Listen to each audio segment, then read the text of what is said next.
Thanks for listening to the AZ Wildcats podcast. I am your host, Mike Luke. All right, joined by Jason Shearer. We have much to get to today. Many options. We're going to talk about whether Arizona football can be better in 23 than it was in 20 or 24 than it was in 23.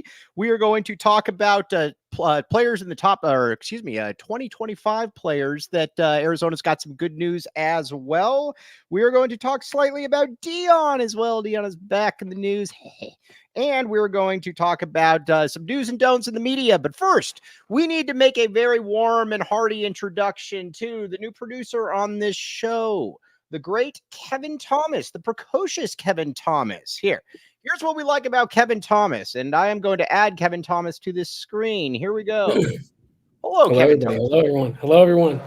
All right. Kevin Thomas has two things going for him that the great Jacob Franklin did not. Two things, at least, maybe more. First of all, he's an Arizona fan. This is true. This is true. Yes, we know this. Yes, we do. We do know this. Second, Shearer is already following him on Twitter. It took a year and a half for Shearer to follow Jacob Franklin on Twitter to begin with. Kevin Thomas, tell the people a little bit about yourself, my friend. Yeah, so as Mike already alluded to, my name is Kevin Thomas. I actually just graduated from the U of A in May with a journalism degree. I recently joined PHNX as their newest producer, so I'm really excited to get after it, work with Mike and everyone else on the team. Mike's already made himself, proven himself to be quite the incomparable guy. That's my. You said I was the great. You're the incomparable. So yes, no, you're also the precocious though, because again, just you're fresh out of college and already up here. The precocious Kevin Thomas as well. You're going to be hearing a lot from Kevin. He's the man and the backbone of the show, the producer. None of this happens without the producer. So Kevin, like I said, whenever you want to chime in, feel free, my friend. You will hear my voice. Thank you. Thanks for introducing me. Kevin Thomas. Everybody. And again, you will be hearing a lot more from Mr. Kevin Thomas. Okie dokie. All right, Shearer, we got a lot to get to this show.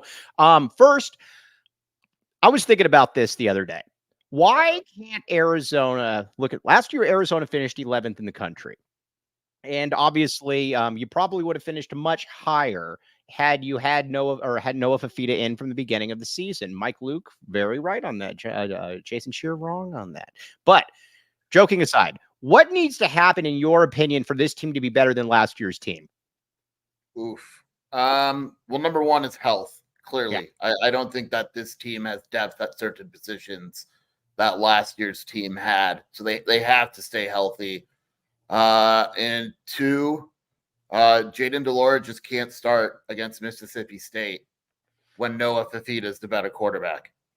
And that's why I was arguing with a few people on this. How about this? A gentle disagreement. I was gently disagreeing with people on Twitter about this. Here's where I'm at, though, when it comes to Arizona and why they can't be better than last year. You have Noah Fifita for the whole season. That, to me, is a huge part of all of this. Arizona gave away a game, almost 2 games last year, by not having Noah Fifita out there. So we start by that. We go into the season knowing that Noah Fifita is the quarterback. That, to me, is a good thing that we did not have last year. And we also know that he's an All-American type player, Jason Shearer.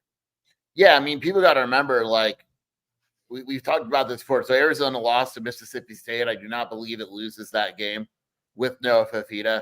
It looked like crap against Stanford. It very well would have lost that game if not for Noah Fifita. Like, that season, that quarterback change was one of the most monumental decisions / changes in Arizona football recent memory / history, whatever you want to call it. And now, unless Cole Tannenbaum pulls a fast one on us, Noah's going to be starting the whole season. Shout out Tannenbaum, by the way, Mike. We got to talk let's talk Cole Tannenbaum right now. Cole Tannenbaum is the leader in the clubhouse to be the backup quarterback. I would say that if the season started tomorrow, he is the strong leader to be the backup quarterback. I can go a step further than that. I can tell you for a fact he would be the backup quarterback today. Look at Jason Shearer. Jason Shearer breaks things on the show. Every now and then, Mike Luke gets involved too. I can tell you for a fact he would be the backup quarterback. For a fact. Yeah. He's been taking 2 reps the last 3 practices or so. Right. So, all right. But let's talk about the passing game first. Here's where it's interesting for me. And listen, I don't know that I buy necessarily what Noah said, but I don't know that I don't buy it either. Noah said that T-Mac is going to be even better this year. The only reason that I'm a little skeptical on that is he hasn't been able to run for about 2.5 months this summer. I think it's difficult to get even better. But what say you, Sheer? I see you nodding your beautiful head in disagreement with me. I mean, he's running now. He hasn't been hit yet, but he looks pretty darn good with limited contact right now in practice. He's just like, even today, like, I don't care that we're not allowed to talk, but I could say it's so general. He had a really nice catch in practice that not a lot of receivers can make, and he's that dude. The only reason I wouldn't say that the numbers might not be better than last year is because he also had Jacob Cowing take some of the pressure off him. Now, he got double teamed the whole time, but it remains to be seen if there's a receiver good enough to kind of take the pressure off him. And Bobby Wade said it's not going to be one guy. They're asking the second and the third receiver to be that guy. All right, well, let's talk about that then. The passing game. Why can't the passing game, in my opinion, the passing game, listen, there are some questions obviously in play, but the passing game to me should be able to be as strong as the only thing I'm concerned about with the passing game is protecting Noah. Outside of that, I have no qualms. I think these wide receivers are going to get open. I don't think there's going to be any problem with that. I think that Noah is going to be able to get them the ball. Protecting him is going to be the one thing, Sheer. And if they can protect him, I think this offense, the passing game, can at least be every bit as good. I thought you were going to take that opportunity to crap on Montana. I'm proud of you. No, I'm not. I want Montana to prove me wrong. Yeah, the O-line is really the basis for any offensive concern at all, right? Like, I do believe there's enough talent at wide receiver. We know quarterback's fine. We know running back's fine. We know tight end is fine. It's just a matter of the offensive line. Like, Leif isn't going to start the first game. We've talked about that. The hope is that he just is back in general. I feel good that Baker and Moy will start. I think the O-line will be healthy, but man, I don't like the depth right now. I just don't. And look, you could say that for a lot of teams in the country. Like, if you lose the starting alignment, there's a big drop. But I mean, there is a big drop with Arizona. Yes, there. That's my that is my one concern. Is I have no concern about the receivers. I have no concern about the tight ends. I also have another bold prediction for you, Sheer. You ready for this? You sitting down? I'm ready for everything. All right. I think you're going to get more yards out of the tight ends this year than you did last year, even though you lost an NFL tight end. And more touchdowns. What total yardage did they have? You want me to look this up? I didn't even look it up. Don't care. I'm going to say you're going to have more. Because I know you don't actually look up stuff when you make these proclamations. No, I go by what I feel, though. But I think the only guy really that caught passes as a tight end last year was Tanner, right? Yeah, exactly. I think that Kean, I think Olsen, I think the Miranda, I think that so Tanner had 528 yards. Mm-hmm. Burnett had 34, and that was it. So yeah, I 100% completely agree with you. I don't even think I think easy. Okay, now let me ask you this: the end of the season, Arizona football, do they have more passing yards and more passing touchdowns than they did last year? Are we talking combined? Combined. Yep. I'm saying yes. So they had like 4,100 yards last year, dude. Mm-hmm. They had a lot of passing yards. I get it. How many touchdowns? So let me look. God, this is live. We have such a good live show. No, we do. The chemistry is amazing. And we're just trying to passing 4,008 yards. Okay. 36 touchdowns and 11 picks. No, they won't pass that. All right. I am going to say they will. We will clip this. This is going to be the 36 passing touchdowns. That's insane when you think about it. Yes. No, I'm going with it, man. I am going with it. And even with the running game, which we are going to get to, well, you know what? Let's get to the running game right now. What do you say? All right. I don't believe there's going to be. I'm looking at, so the leader in the country for passing. You want to guess how many touchdowns they had? Who? How? Who? What? Michael Penix, whatever you want to call him, had 36 touchdowns and 11 interceptions. He had Arizona's touchdown numbers last year. All right. I'm just saying, man, Noah's cut from, you've always been a little bit of a Noah denier. You're getting better now. You think Noah's going to throw more than 36 touchdowns? I think Noah's going to throw about 40 touchdowns this year, even with the ball. You think he's going to lead the country in touchdowns? I think he's going to be amongst the league leaders, yes. Or the Nix was at 45 last year. Jaden Daniels, who wasn't good enough for ASU, was at 40. Yeah, all right. I'm just saying, man. I'm just throwing it in there. Now, real quick, you want to know who fourth was, Mike? Who? Jordan McLeod. Oh, where is Jordan McLeod? Like Indiana? He went to Texas State. He didn't go Texas. to Indiana. Yeah. He'll put up wild numbers there too because they have good offense. And that was an upgrade. You got rid of Jaden DeLora. Boom, get out of here, and you bring in Jordan McLeod. Yes, please. Thank you. Sign me up for 2. Now, Kevin Thomas is going to like this one, the great Kevin Thomas. What do we call touchdowns from Noah Fafita on this show, Jason Shearer? What do we call it? What do we call it? How many Noah's Arks are we going to have? Oh, Noah's Arks. Yes. It's going to be good. It's going to be good. Texas State plays ASU. We absolutely need Texas State to win that game. That'd be fantastic. All right. Now, the running game. There were some Washington putzes that were coming at me on Twitter saying that Arizona lost the best running back in the country. As much as I like Jonah Coleman, no, he is not the best running back in the country. I also am going to say right now that the running game is going to be every bit as good, if not better. I love this stable of running backs, period, point blank. I don't believe you. They said country. Yeah, no, you did. I think Palmer Hoffman, P-Hoff is in here and saw it. No, I will, yes. Oh, absolutely. I can, off the top of my head, name 15 backs right now better than Jonah Coleman. Well, obviously, but that is what. Yeah. No, Jonah Coleman I like, but there's a reason. He said country, Gringo Billy. Don't doubt me. Gringo Billy just said that. They said country. Yep. I mean, it's man, that's wild. I'm speechless. I don't even know if Jonah will rush for 1,000 yards. I don't know. They have another back too and then they have Muhammad. I don't think Coleman's going to rush for 1,000 yards in the Big Ten. All right, which leads me to my next thing. Let's talk about the running back distribution here. What we're going to have. All right, now Ja'Cory Krosky Merritt. I think this merits a very serious talk about how many yards he's going to have. Over or under for Ja'Cory Krosky Merritt. And again, all of these are based on staying healthy. So people need to take your concerns and take them elsewhere if they don't get 715 yards. Over. Way over. Way over. Okay. I like where you're going. That's it. Hold on. There's a method to my madness. 900. Over. Okay. I'm going at about 900 and I'm going 12 touchdowns. But I also think it's going to be 900 with about 6.2 per pop. That's fine. I'll go 1,000 yards, like 8 touchdowns, and I think Quali goes for like 500 yards, and I think like Speedy and Riscano go for like 3. Like I think they're going to run the hell out of the ball. So you're basically saying a crazy stat line, and I know it's San Jose State, but do you know what their starting running back did last year? Who?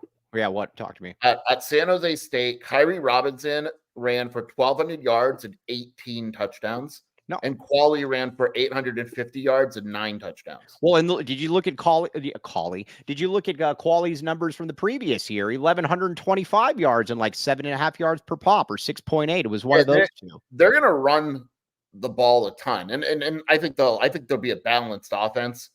But like when it comes down to it, this offense, as good as Noah is, they're going to use the run to open things up for him. They are going to, and so let's talk about the tight ends for a second. Benwan White was telling me the other day about the tight end and what he really looks for in his tight ends. And the one thing that he did say, and I think this is a good point, we got to give Benwan White is going to be coming back onto the post-game shows. So again, do not worry about Benwan White. But he said what he's looking for at a tight end is, can you be physical, but can you also get deep? And I think with Kean Burnett, that is the dude. Kean Burnett is going to be able to get deep. I don't know that the other guys can, but I think Kean Burnett is going to be really kind of that jack of all trades at the tight end position. And that's what Benwan White was talking about. Yeah, I think Burnett is a guy that, you know, he can get deep. He can plug those holes when you need something to go offensively. Right. And so he is that biggest deep threat. But like Sam Olsen is being used in a variety of ways. Miranda is still right there. I would probably put the depth chart. I think Burnett starts the first game. I do too. Which is crazy to say. It's no disrespect to Miranda or Olsen. Burnett has been that good because he did not start camp as the number 1 tight end, and rightfully so. He didn't do anything last year, but he has very quickly made it known that he is the number 1 tight end on this team. Well, when you and I were walking off the field and I asked Lev, I said, hey, Lev, in 2 years, is Kean Burnett in the NFL? And he didn't even blink. He said, yeah. I mean, you got to see it on the field, but it feels totally different, Skier. We've seen guys in practice that look awesome and don't do crap during games, which is the only hesitancy I have with Burnett, because he hasn't looked good in even camp the last 2 years. Right. But man, he looks like an NFL tight ended kid. And I love Tanner McLaughlin. That's my boy. But Burnett's doing things that in practice, at least, that even McLaughlin didn't do. Well, I mean, let's be honest here. And again, he's an NFL tight end. But if we're talking about this with Kean Burnett has more. It's wild to say this because we're talking about an NFL tight end. Kean Burnett has more natural physical gifts than Tanner McLaughlin. He just does. Yeah, I think Tanner's probably stronger, a little more bulkier when you see him. I think Burnett is a little more girth. I think Burnett's more explosive. And I think Tanner would even agree on that Burnett is a more explosive athlete than Tanner was. Okay, now, Kobe, we're going to get to Kobe. We're going to get to some of the reporting and the do's and don'ts. This is not difficult. That gentleman wasn't even at practice today. Good. I told you. I told you. All right, now let's talk. Right. All right. So overall, the Arizona offense, yay or nay? Is it as good or better than last year's offense? Yay or nay? Boom. Say it. The only reason it wouldn't be better, and we said this before, is the play calling. Yeah. Right? Like, I get it. Crap on Jedd all you want. For the most part, he was a really good play caller. He did some stupid stuff that, we didn't agree with the reverses and the end arounds and stuff like that. But yeah, I really think that, like, if Jeremiah Patterson carries over from practice to the games, if Burnett carries over for the practice, and obviously we're saying this with the belief that the offense will be healthy, right? Mm-hmm. Like, we can't predict health. I need Malachi Riley healthy. I said this, and you may not like this. I said this to Lev at practice today. If the season started tomorrow, Malachi's your first receiver off the bench. I agree. Patterson, I just think Patterson has to start. Montana, they love, and then T-Mac. I'll tell you another one that I think Malachi's got to keep an eye on. Devin Hyatt has had a hell of a camp. All right. Well, I don't want to talk about this, but there is one receiver we very much like that gets open, but we just need him to catch the football. He did again, can't say too much, but he had a really nice catch today. And we really want him to do well because really nice. Yes, we're going to leave it at that. Okay, now we're going to get to the defense in a second, and I think the person that is going to be the bulwark of the whatever. I don't know what I was saying. Okay, but the first thing though that we need to talk about something here. Listen. Even though Sheer and I are basically the same age. I know we don't look it, but we are. We're basically the same age. And that was a shot to Sheer. But I also do not have children, though, that I know of. You have a daughter. Yes, exactly. But yes, exactly. I still get somebody now and then that'll ask me, and I'm like, no, I don't have a daughter. Since we're picking on you, do you know what has kind of taken over the internet a little bit and other message boards? The way you wear your hat. I don't get it. I've always worn my hat like this. I think people are noticing, Mike, you got to fix the hat. No, I'm not going to fix the hat. The hair has to go under the hat. Listen, Sheer, one thing that you can definitely vouch for me is if somebody tries to peer pressure me into something, I will not do it. Period. Yeah, I know. That's the problem. Yes, not doing it. Not doing it. No. Okay. I try to peer pressure you into taking care of your daughter, and you still won't do it. Oh gosh, get out of here. All right. But one thing though, this is not yet. TLN says I wear my hat the same way. I know a lot of other people. Not true. No one wears their hat with their hair below the brim. No. Yeah, I have no problem with it.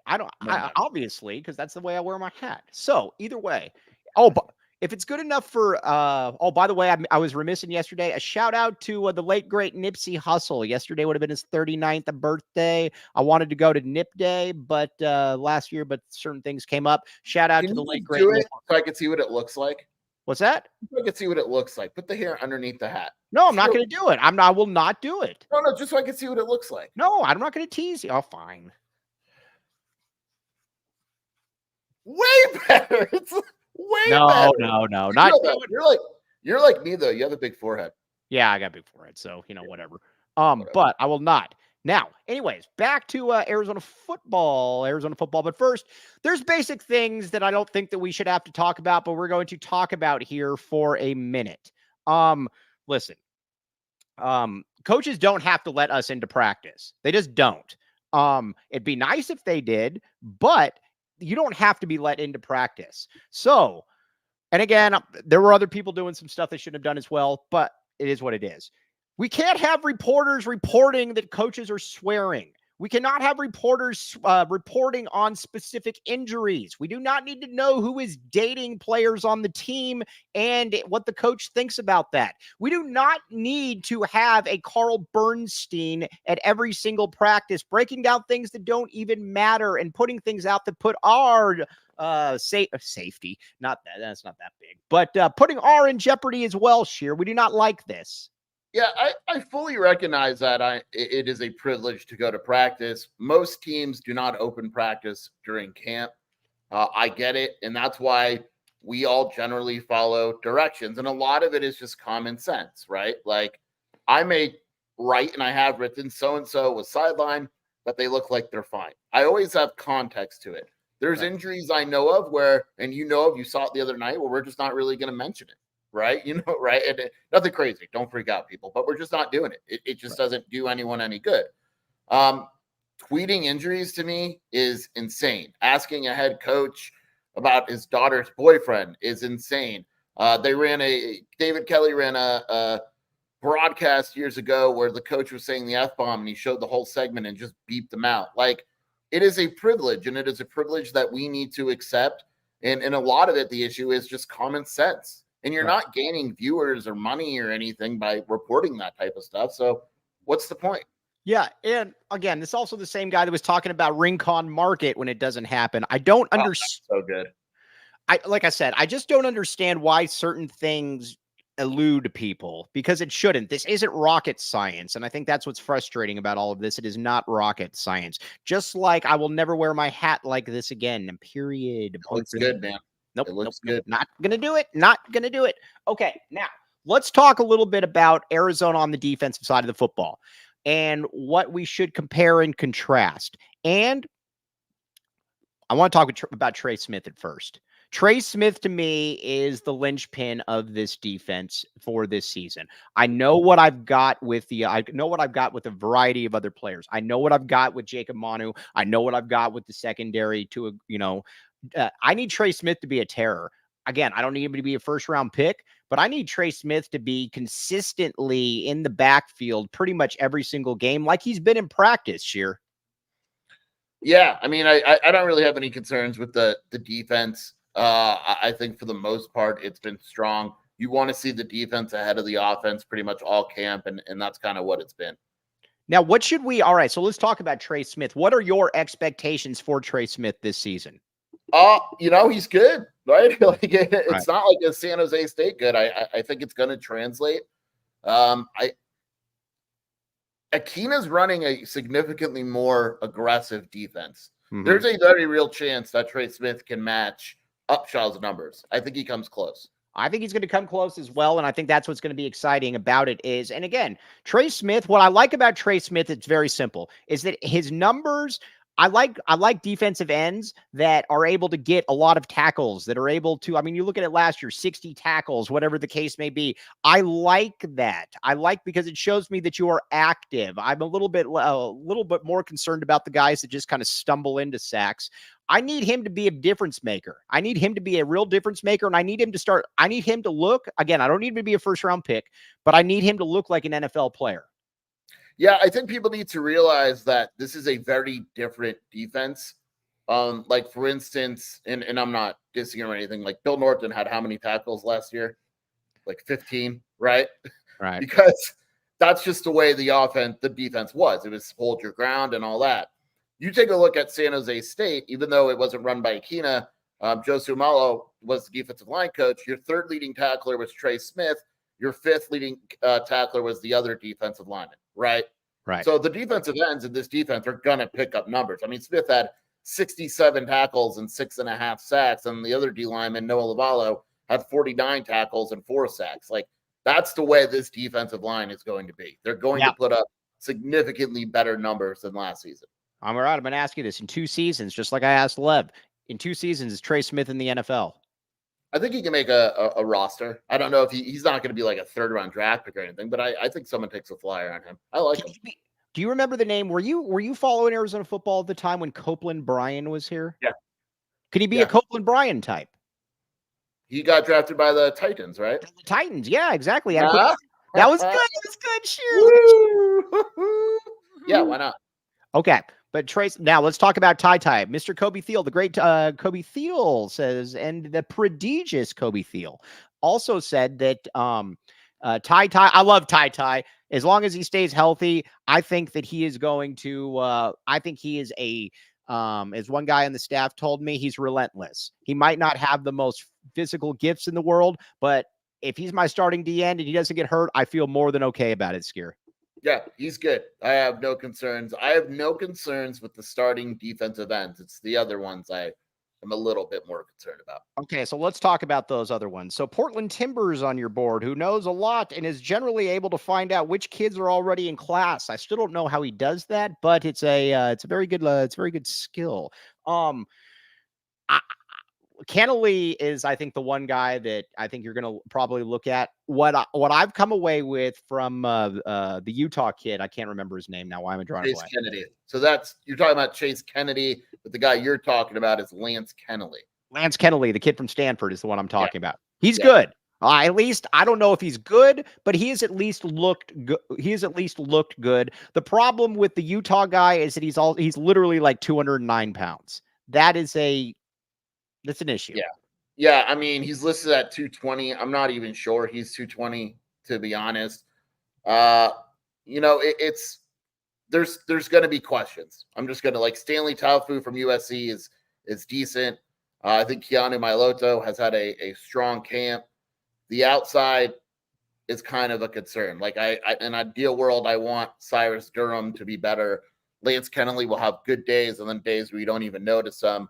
That to me is one of the biggest question marks is the depth of the defensive line. Outside, inside, I think they're fine.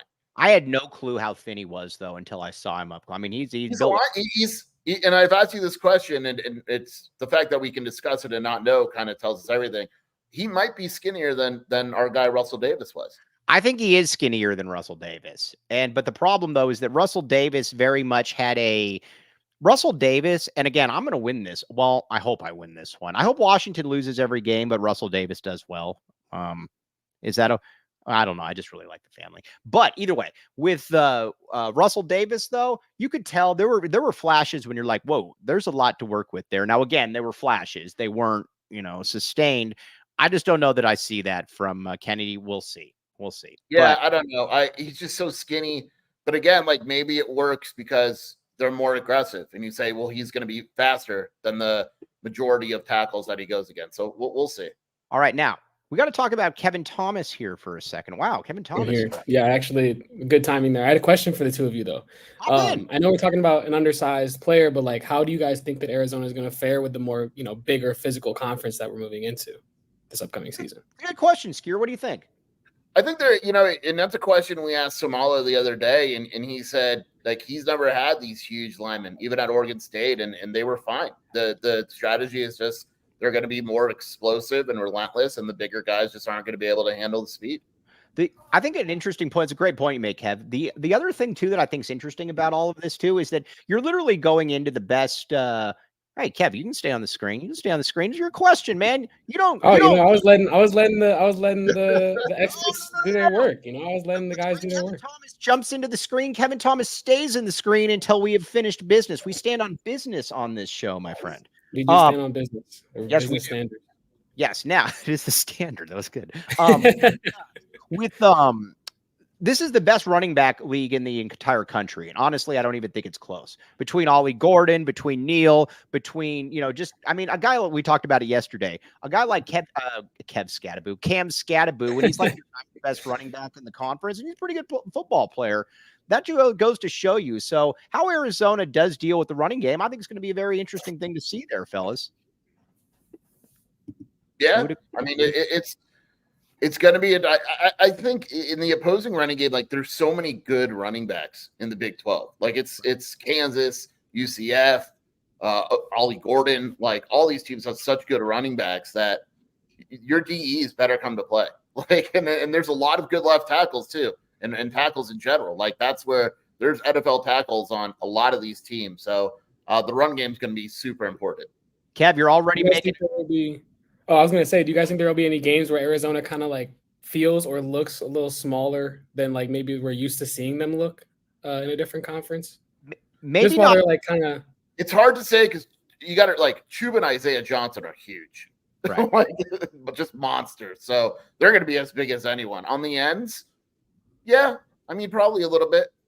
Because last year's team, though, was also kind of an aberration. And maybe that's because they knew that Kevin Thomas was going to be graduating from the U of A. So they knew that they needed to get bigger there as a good send-off to Kevin Thomas. But because they gave me 3 years before that of they gave you 3 years of crap before that. And it was smelly. Also, Sheer, this is something I've never even thought about yet until now. All right, Kevin Thomas, we need you to be very honest about this next question. Very best. Okay. Here we go. When was the last time you went to Circle K? Oh, Circle K? Honestly, like 2 days ago. I filled up gas like 2 days ago. All right. That's the limit around here. 48 hours or bust, my friend. You cannot go any longer. Now, what'd you get at Circle K? So at Circle K, I did go ahead and get, usually what I do is I get a gallon of water. So I'll go get a gallon of water while my car is filling up. Nice. But if not, maybe if I'm like feeling a little tired, I might go for like a pre-bottled coffee, like one of the cold brews, something like that. But other than that, I'm pretty simple. I get my gas, I get out, I was offered a job application at Circle K the other day because I came in with my Inner Circle hat. You're too on brand sometimes. Dude, I know I am. No, I'm rocking it, but I got to thank Sheer as well for this one. Sheer, who was the guy that gave us the hat, by the way, as well? Will Green. I was just wondering, have you ever like with that hat, like we should do this thing where like you just walk into Circle K and just start taking stuff and like go behind the counter and just see how long it takes for someone to stop you. Just go in there and just start taking stuff left and right. Be like, yeah, I'm heading out. But either way, be like everybody here. Join Inner Circle for free by downloading the Circle K app today. Just be like Kevin Thomas as well, the prodigious Kevin Thomas. Now, terms and conditions apply at participating locations. Visit CircleK.com for details. All right, Brian Blackmore says the hat is looking good, Mike. You know what? Sometimes when you're dealing with, with all of this, I can make a lot of things look good. Doesn't mean I like it. Okay. Now, also game time. Sheer, you have a game time story. This is true. Yes, I do. All right, let's talk about it. What bowl was it? Alamo Bowl. The gentleman didn't get tickets, and I was like, dude, aren't you afraid you're not going to be able to get tickets? And he said, I am not afraid that I'm not going to be able to get tickets because I have the Game Time app. It also strikes me as something being very fearless, the folks at Game Time. They strike me as, like, listen, you get in here, we'll tell you what to do. We'll lead you to water, but you've got to drink this water. Check it out. Take the guesswork out of buying tickets with Game Time. Download the Game Time app, create an account, and use code PHNX for $20 off your first purchase. Very, very good. Terms apply. Again, create an account and redeem code. Spell out PHNX for $20 off. Download Game Time today. Last minute tickets, lowest prices, guaranteed. Check it out. Okay, now let's talk a little bit then about the overall defense. I don't think there's going to be much of a drop-off. As a matter of fact, I'm going to say it right now, and Kip Bennett is in here. Kip Bennett, like Kip Bennett a great deal. He disagrees with everything I say, and he lets me know it, but I'm probably wrong. I still believe that this is going to be a top, barring catastrophic injury, I believe there's going to be a top 4 defense in the Big 12. I said it. I'm going to say it. I'm going to stand on business. Yeah, why not? I don't disagree with you. I agree with you. I agree with you. Can you stop saying that, by the way? I just said I agree with you. All right. When you say I don't disagree, that is the biggest cop-out ever. No. I agree with you. Top 4. Who's the top 4? We got probably Kansas State, Utah. I mean, Kansas or Kansas. Does Oklahoma State have a good defense? I know they got the really good players. Arizona could be top 4. I agree. Why not? And let me ask you this. How much of this is also your faith in the old white guy, Dwayne Aquina? I like him. I think he knows football. Yes. Yeah. Well, all right. Or you start, like I said, one of my favorite things was when you said, all right, Dwayne Aquina's good. Yeah. We'll see if he's good. I don't know. He hasn't called, we'll see.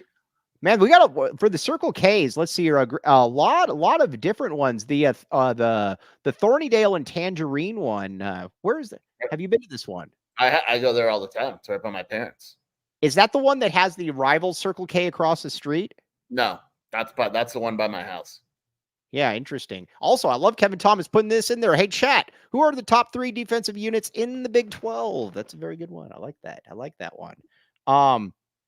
Okay, so that's where I'm at now. From a special teams perspective, I know you don't like Tyler Loop as much as I do, but I don't see any reason why. It's that the punting is just okay. I don't see any reason why that the special teams can't be as good. I'm telling you, man. Right now, barring catastrophic injury, is Arizona football at least as good this year as they were last year? Yeah. Barring catastrophic major injury, yeah. I don't see why not. Kevin Thomas, that is our show clip for the day. 3604. Jason Scheer coming with the heat. Very much like the heat. Now also very well, I don't know, like the heat, but you like anything but the heat. Yeah. Oh, by the way, man, I went to the range yesterday because I play golf now. That's when you know that you're approaching, if you're not already a middle-aged white man. By the way, not only do you play golf, I forgot to tell you, while you were golfing, and Shelby can confirm this, you butt dialed me no less than 5 times. Did I really? Yeah. I heard all your conversations. I was spying on you. Oh, with my dad? You know my dad's a really good golfer. I hung up the phone, and the last thing I heard is you called Eduardo a sex symbol. Well, no, Eduardo dropped a big old deuce in like the middle of the chipping area. So whatever, man. But either way. All right. Now, we've got to talk a little bit about Andy Bryant. The great Andy Bryant says Iowa State, K-State, and Oklahoma State. I think you got to put Utah in there, though. I really like Utah's defense. I think you got to put Utah in there. This is true, sure. Yeah, this is true. All right, now let's talk about we are going to move over to Arizona basketball as well, because unlike Arizona State or Colorado, we are actually good at both sports. Okay, so Arizona, I'm of the opinion when it comes to the 2025 class year, this is where I believe Tommy Lloyd's got to make his mark. Now, listen, when it comes to grad transfers, he's fantastic. He's A++. When it comes to international recruiting, so far, not good. When it comes to domestic recruiting, kind of meh. This is the year where I think you've got to be able to get a very nice domestic high school class. We're going to break down these ones player by player, but why not talk about Nick Khamenia first? Because you have a little bit of an insight. This is true. Yeah, he just released his top 5. Arizona is in it, and he's going to visit all those schools before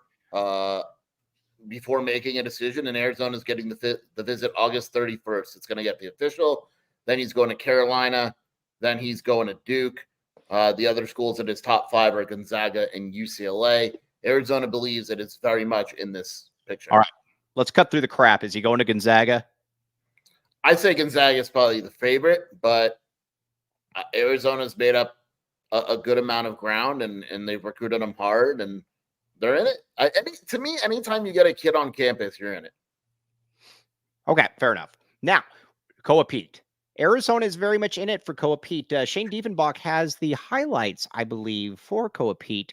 Listen, Koa Peat's an interesting dude because first of all, just look at his calves. I mean, you can tell where he's coming from a football family. Very similar to our calves. No, it is very similar. I think when you look at Mike Luke's calves, you think girthy calves. And but you know what's really kind of interesting about Koa Peat? This isn't necessarily an Aaron Gordon situation. Because let's be honest here, as good as Aaron Gordon was, when Aaron Gordon came to the U of A and we had to pretend that he was a small forward, he had none of these type of abilities whatsoever. Koa Peat's actually developed a fairly substantial offensive dribbling game, Jason Scheer. Yeah, I don't want him playing the 3, though. I don't want to play the 3 either. I'm just saying that it's not nearly the same thing. He's not inept offense. Aaron Gordon was basically, I'm more athletic than you, and so I'm going to score that way. Koa Peat is probably a better shooter than Gordon was. Gordon is definitely more explosive and athletic. Yeah, I mean, I think Koa is a 4 shooter. I think if you wanted to, you could go small ball 5. It also depends on the defense. The biggest reason I wouldn't want Koa at the 3 is defensively. So if you could find a way to put him there, because the opposition doesn't have a great 3-man or whatever, then yeah, sure. I think offensively he could get away with it. Yeah, but I guess what I'm saying though is that some of the stuff, and I agree with you entirely, but I guess some of the stuff, what I'm saying is that he's definitely developed more of an offensive game than I thought he was going to be able to develop at this point. I did not see him being able to actually dribble the ball and be an impactful dribbler. And again, like a lot of it comes down to when you see 5-star guys, and really anyone, but 5-star guys, you want to see them keep improving and not just be the same guy a year ago that they are in 2 years. And his offensive game has absolutely improved. You know, and that's what with Pete, I think that was a question that I think we had, you know, when we saw him, because you originally were not big on Koa Peat. Sure, this is true. I said no, I think I'm still wondering. I'm not completely sold of Koa Peat in the NBA.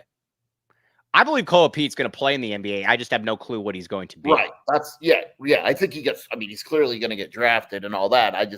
Is he an NBA All-Star? That I don't know. I'm curious if he's also in his 1 year in college, if he's going to be that dude that is just so strong and powerful that he can just kind of move you out of the way and score. And nobody really knows quite what to do with him from a drafting perspective. Oh, I think he comes in as a freshman and averages like 15 and 8. Yeah, I agree. Because he's that strong and he's good. Like, I mean, look at him when he plays international ball. He kills everyone. All right, now I'm going to say this. And again, things are fluid. We get all of this. That's our disclaimer. But I am going to say that I do believe that he, right now, I do believe that Arizona is the leader in the clubhouse for Mr. Koa Peat. I hate saying stuff like that. You know me. Just say it, man, dude. If you're wrong, you're wrong. There is not a school currently in better position than Arizona. Can I ask you guys a question? And this goes for your compadre across the in Tempe as well. What is the problem with saying?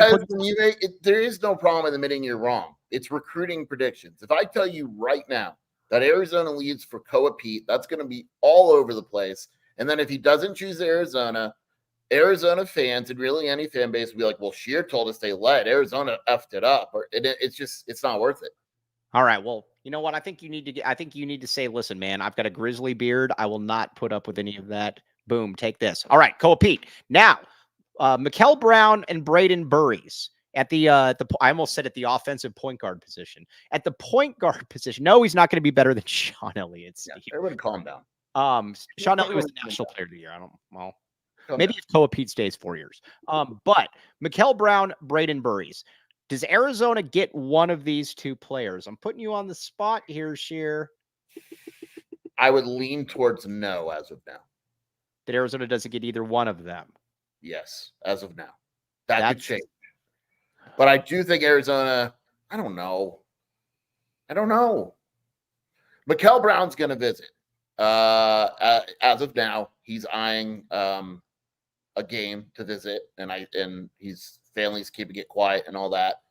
I'm going to be honest with you. I'm going to be disappointed if they can't get one of those two. I'm sorry. I would start to have. I think you need to get multiple 5-star domestic players in this class. Well, if they get Koa and Khamenia, would you still be disappointed? No. Okay. But I still think you need four guys on the table. Let's put 4 guys on the table, right? Let's just put Khamenia, Koa Peat, Burries, and Brown. 2 of 4, we're happy. Yes, exactly. Now, okay, yeah, 2 of 4. We are more than happy. Now, also Xavion Staten. I get asked about this guy all the time. I don't think Arizona's moved on from him completely, but I think it's established that it likes Emmanuel Stephen. It likes Toby Awaka. And if worse comes to worse, it could always get a guy out of the portal. Staten is not going to play his first year. I just think Arizona feels there's other directions to go in. I also believe as well, by the way, this is true, that I was the one that discovered Toby Awaka was visiting here. This is true, Shear. I'm not even kidding. Yes, you at Culinary Dropout, you called me and you said, Shear, there's a guy and I think he plays basketball. Find out who it is. You should have seen Murph. Murph was great the whole time because Murph and I locked eyes, and then Murph's like going like this. So paranoid. College basketball coaches are the most paranoid human beings on earth. Especially a great guy like Murph that works so hard, but he's like super paranoid about it because he doesn't want any secrets to get out. And then it was funny. So he's like looking down and everything. And he denied this to my face. And I said, Murph, come on, let's be honest here. But then he looked up and I locked eyes on him and I just went like this. Did you wink at him? What's that? Did you give him a little wink? Locked eyes? Yeah. I got a little bit of a man crush on Murph for sure. I got a little bit of a man crush. I got no problem admitting that. I get it. But either way, 2025, that's the year. I need multiple 5-star players. You get multiple 5-star players. I feel happy. I feel good about it. That's what I need, though. Okay, now let's see here. Let's see here. All right, one more question before we move on. Mike, do you think, because you're saying that you need at least 2 5-stars, do you think that would get an identity for Tommy as like a recruiter on his own? Because I know at Gonzaga he was the international guy. He comes over here, he's killing it with transfers. But like, do you think that he yet has an identity as a recruiter, and can this class get him that? Well, see, that's a great question because for high school recruiting, it's kind of been, I mean, you look at players, and again, some of it's because, a guy like Caleb Love came back, so you lost Joson Saint-On, et cetera, et cetera. But overall, it's been kind of meh. KJ Lewis has really been the only super impact high school player, and we're in year 3. But I also can't say that he stinks, though, because at the same time, I also think that, Carter Bryant was a 5-star kid they prioritized. Kylan Boswell wasn't good here, but he was a 5-star guy. It's a really mixed bag when it comes to the domestic high school recruiting. Sure. What say you? Yeah, I mean, it would certainly help establish him as an elite recruiter. Last year's class or this incoming class would have been that had Jamari and Zayden and all those guys not moved on or whatever. So yeah, I think he eventually needs to land like a top 5 class and kind of shut people like Mike up. All right, well, Kevin Thomas, let's ask you, Kevin Thomas. What say you, my friend? What do you want to see out of 2025 when it comes to the Tommy Guns recruiting? I think you guys brought up a great point about Caleb Love coming back and that kind of messing with the balance of what the interest from high schoolers were and like their playing time and things like that. I think Billy brought up a good point in the chat about like the NIL thing being a real thing. You brought it up yesterday or 2 days ago. One of the 2 things, Mike, when you were saying like if I was a college student or a high school student, I'm asking 2 questions. How much can you pay me? And the second question is how much playing time am I going to get? And like, can you get me to the NBA or whatever, the next level? And so I think Tommy's doing a good job of showing like, hey, even if you're not maybe the best player, I can get you into the NBA if you work with me. I think we've seen, some players kind of really develop, I think personally, higher than they would have developed elsewhere. But I think in terms of his recruitment identity, I think right now he's kind of like in limbo of like, are you the international guy or are you going to be a domestic guy or what's the deal here? I think he's the transfer portal guy because the one thing about him is that we can't really dispute is that he's amazing when it comes to the portal. I mean, you just look at the guys that he's brought in, and you mentioned guys that, you look at a Umar Ballo, you look at a Caleb Love, you look at a Jaden Bradley, a lot of L's there for sure. You look at, some of the other Keyshawn Johnson, et cetera, et cetera. I mean, this dude really does knock the ball out of the park when it comes to the transfer portal, fellas. Yeah, he does. And he gets impact players too. Like he doesn't just get quantity, he gets quality, it seems. Now, you might say to yourself, should I become a PHNX diehard, yay or nay? And you see Kevin Thomas on here and you immediately are like, man, can that get me a little bit closer to Kevin Thomas? Can that get me a little bit closer to everybody else? I say yes. Become a PHNX diehard today. No better time to get it. You got all kinds of discounts on merch, Discord, all that stuff. Check it out to become a diehard today. Also, sure. Mike, we do have the Eric Ruby read if you want the Eric Ruby read as well. All right, here. This is Eric Ruby pretending to be me, or maybe it's not me, or it is me. Let's hear it. Yes, we know this. The Die Hard membership card. You can carry that around and show it to everybody. Say, yes, I am a Die Hard. We all know that we deserve this. Access to all of our premium written content. Yes. We know this. The boss, Saul Bookman. Listen, the Easy Wildcats podcast. You want to get audio of Behind Enemy Lines? You can get that. And, of course, if you want to talk to me, you can go into the Discord lounge and you can hear all about the different fast food burgers that I like to eat. Yes. We know this. The boss, Saul Bookman. I am merely Mike Luke. I mean, it's pretty good. I can't. It is good. Shelby just said, "Yeah, that's pretty good." Yeah, no, it's very good. It's very tasty. This is the best thing the show. Look at Kobe. This is the best thing a show has ever done. I would agree with that. I think this is true. We know this. Also, cheer. Where can they find you doing your stuff? The Scrumptious Wildcat Authority, and then the Wildcat Scoop podcast with Shelby. Oh, I want to make fun of Colorado for a second. Sorry. All right. Yeah, so you do all that research. You bring it up. Yeah. All right. So Bombshell from USA Today comes out about Deion Sanders and Shiloh Sanders, more so than anything. And basically, every entity that ever investigated Shiloh Sanders attacking a security guard after Deion asked him to go get the phone has all pinned the blame on Shiloh Sanders. Literally every single entity that has investigated him, Sheer. This is true. Yeah, it's just really funny because Deion was like, called the USA Today. It's like, you should investigate this. And the USA Today was like, sure. And then it didn't go the way that Deion thought it would go.